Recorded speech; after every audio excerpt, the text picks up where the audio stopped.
veíamos ayer en las noticias lo que fue la cena de camaradería, allí acompañado por el jefe de gabinete Marcos Peña y el ministro de Defensa Julio Martínez. El presidente fue recibido en la cena del edificio Libertador por el jefe del Estado Mayor Conjunto, el general de brigada Bari del Valle Sosa, el jefe del Ejército General de Brigada Diego Suñer, el jefe de la Armada, vicealmirante Marcelo Eduardo Srur, y el de la Fuerza Aérea, el brigadier Enrique Amrein. También estuvo presente la ministra de Seguridad Patricia Bullrich. En esta cena, Macri les indicó a los uniformados: fijamos 3 líneas: caminar hacia una Argentina con pobreza cero, enfrentar y derrotar el narcotráfico y unir a los argentinos. En todas ellas necesitaba de las Fuerzas Armadas. Para hablar de este tema, estamos en comunicación telefónica con Patricio Brodsky. Él es sociólogo y periodista. Patricio, buenos días, bienvenido a Nacional Zapala. Edgardo y Romina te saludamos. Buenos días, Edgardo y Romina, ¿cómo están? Muy bien, gracias. Bueno, esto generó polémica, versiones encontradas de lo que significa este llamamiento, ¿no?, a las Fuerzas Armadas. Sí, bueno, no es casual esto. Nosotros vemos desde prácticamente la asunción del nuevo gobierno una línea de conducta coherente al respecto, que va en función de colocar nuevamente el Estado al servicio de la acumulación de los sectores capitalistas más concentrados, ¿no? No hay que olvidarse que los sectores que gobiernan hoy son lo que yo llamo la patronal de la dictadura genocida, ¿no? Han sido los beneficiarios directos del proceso de acumulación que fue posible a través de la acción de las Fuerzas Armadas y el terrorismo de Estado. Con lo cual, bueno, uno ve las medidas económicas que están tomando y ve las medidas políticas en sentido de colocar la administración del Estado y fundamentalmente la justicia o el Poder Judicial, mejor dicho, y las Fuerzas Armadas al servicio de la acumulación capitalista de estos sectores, ¿no?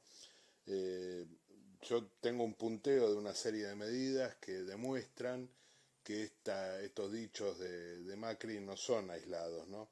Desde el nuevo protocolo de seguridad implementado por la ministra de Seguridad justamente, las declaraciones banalizadoras de la dictadura militar por parte de lo pérfido, cuando hizo referencia a la cantidad de víctimas de la dictadura, como si las 10.000 víctimas que se han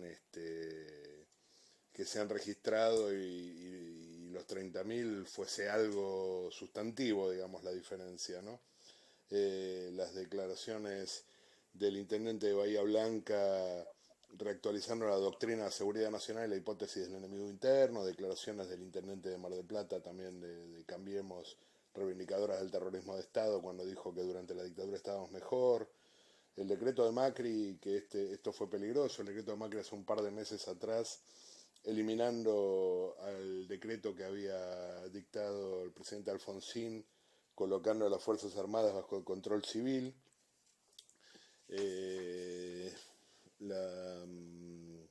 La reunión del ministro de Justicia Garabano con los defensores de los condenados por crímenes de genocidio, la reunión del secretario de Derechos Humanos Claudia Bruce con familiares de condenados por genocidio, la reedición del Nunca Más, reeditando el prólogo donde se anuncia la teoría de los 2 demonios, la participación de terroristas de Estado como los integrantes del Operativo Independencia y de golpistas como Aldo Rico en la marcha del Bicentenario, etcétera, ¿no? O sea, nosotros vemos una serie de indicadores que hablan del corrimiento político ideológico del gobierno hacia la reivindicación de los crímenes del genocidio y la colocación que esto es lo más peligroso, ¿no? La creación de condiciones que posibiliten la recreación del partido militar que tanto daño le hizo a la democracia argentina, ¿no? Retirando el control civil sobre las Fuerzas Armadas, violando la ley de defensa de la democracia, diciéndole directamente a las Fuerzas Armadas que van a tener un papel preponderante interviniendo en la represión del delito, sobre todo, ¿no? Exactamente. En el... A eso quería hacerte una consulta, ¿no? ¿Qué significa que un presidente le pida a las Fuerzas Armadas cumplir un rol preponderante en esta nueva etapa del país, ¿no? Que fue el del textual de Macri? Bueno, lo que inmediatamente a uno le viene a la memoria, siendo una persona de más de 50 años, es el decreto firmado por Luder, otorgándole la capacidad a las Fuerzas Armadas de aniquilar el accionar de la guerrilla en todo el país, ¿no? Refrendado luego por el Congreso Nacional, que abrió las puertas a la legalización, entre comillas, del terrorismo de Estado, ¿no? Digo legalización entre comillas porque ya el terrorismo de Estado venía operando a través de la banda de la AAA, ¿no? Uh-huh. Pero si uno quiere ver un modelo de las Fuerzas Armadas operando en cuestiones internas, sobre todo de represión al narcotráfico, uno tiene el modelo de México y tiene el modelo de Colombia, donde hay terrorismo de Estado abiertamente, ¿no? Es peligrosísima la intervención de las Fuerzas Armadas, sobre todo porque abre la posibilidad también de la corrupción de las Fuerzas Armadas, ¿no? De que el narcotráfico, que es poderoso desde el punto de vista económico, empiece a comprar voluntades dentro de las Fuerzas Armadas y termine utilizándose las Fuerzas Armadas para, en vez de para reprimir el narcotráfico, para facilitar y reprimir a las bandas rivales, digamos, ¿no? Que es un poco lo que ocurre en México, y aparte de reprimir la protesta social, que esa es otra de las preocupaciones, ¿no? Uh-huh. Las políticas económicas del gobierno nacional están generando rápidamente la pauperización de sectores sociales, y la protesta social va a ir increciendo, y paralelamente a esto va a aparecer ya lo vemos, ¿no? La criminalización por un lado de la protesta social, que viene ocurriendo desde el comienzo, ¿no?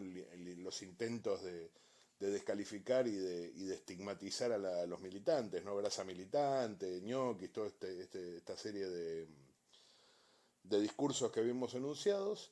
Y por otro lado, la represión abierta a la protesta social, como se vio claramente desde el comienzo con los trabajadores de Cresta Roja, por ejemplo, ¿no? La represión por un lado y por otro lado la estigmatización, lo cual son dos condiciones que abiertamente favorecen la creación de un otro, y la represión de un otro, ¿no? Uh-huh. Yo tengo una cátedra de estudios de genocidio en la Universidad de Buenos Aires, y lo que se ve en todos los procesos genocidas es que el primer paso indispensable es la estigmatización, la creación de un otro peligroso. Bueno, en eso está el gobierno con estos intentos de estigmatizar a la militancia política y social, que sabe que es la herramienta que tienen los sectores populares para enfrentar las políticas económicas de transferencia de recursos que están llevando adelante, ¿no? Uh-huh.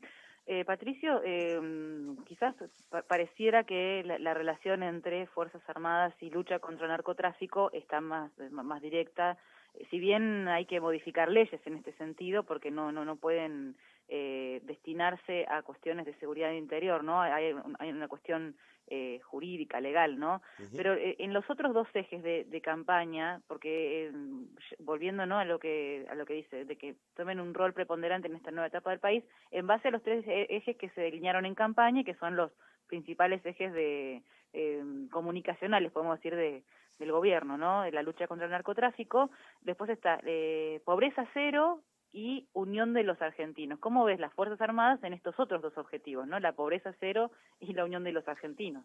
Bueno, una de las primeras cosas que aprendí cuando empecé mis lecturas, no mis estudios universitarios, sino mucho antes, cuando empecé mis lecturas de ciencias sociales, es aprender a distinguir entre los enunciados y la práctica, ¿no? Nuevamente digo algo que dije hace un rato. Las políticas que está llevando adelante el gobierno nacional, que son políticas de transferencia de recursos, que no es algo exclusivamente del gobierno nacional, sino que es un proceso que se da a nivel mundial, ¿no? En la década del 90, por ejemplo, las 350 personas más ricas del mundo tenían un volumen de riqueza equivalente a los de los 3.500 millones más pobres. Hace poco tiempo atrás estaba viendo que esas estadísticas se transformaron de 350 personas, ahora son 80 las personas que tienen un volumen de riqueza equivalente a la mitad más pobre de la humanidad. Por lo cual es un proceso de concentración económica que se da a nivel mundial. Esto genera protesta, genera desplazamientos sociales y genera indigencia y gente que necesita imperiosamente la asistencia del Estado que se está retirando, ¿no? Esto al mismo tiempo genera protesta social, lo hemos visto en los 90, con el auge del movimiento piquetero, y el Estado puesto al servicio de la acumulación de los sectores más concentrados desarrolla políticas represivas. Por lo tanto, Macri anuncia su plan de campaña de pobreza cero, está llevando a cabo todo lo opuesto porque está multiplicando exponencialmente la pobreza y lleva adelante un discurso de unidad de los argentinos, cosa que falaz también por otro lado por todos estos puntos que yo también había mostrado antes, ¿no? Que hay un intento de reivindicación del Estado terrorista. Por lo tanto, está lejos de unir a los argentinos y está reivindicando que escinde aún más a la sociedad. Uh-huh. Este discurso también criminalizando la militancia, etcétera, no apunta a unir a los argentinos, sino a segregar a las fracciones de la sociedad que podrían eventualmente resistirse o enfrentar los planes de ajuste que se están llevando adelante. Por lo tanto, digo, uno tiene que ver esto. Una cosa es lo que se habla, que es el discurso en el que se sostiene la campaña política, digamos entre comillas, y otros son las prácticas reales que tienen que ver con los procesos de acumulación y los intereses económicos del sector que está gobernando hoy en día. Por lo tanto, digamos, yo veo que la participación de las Fuerzas Armadas, lejos de contribuir a la pobreza cero y a unir a los argentinos, al contrario, es una puesta a punto, un aceitamiento de el aparato represivo que se utilizó en el terrorismo de Estado para reprimir la protesta social. Veo ese como objetivo último, ¿no? Patricio, bueno, te agradecemos estos minutos con Radio Nacional Zapala. Muchas gracias. No, por favor, gracias a ustedes. Hasta luego. Hasta luego. Dialogamos con el sociólogo y periodista Patricio Brodsky. Bueno, también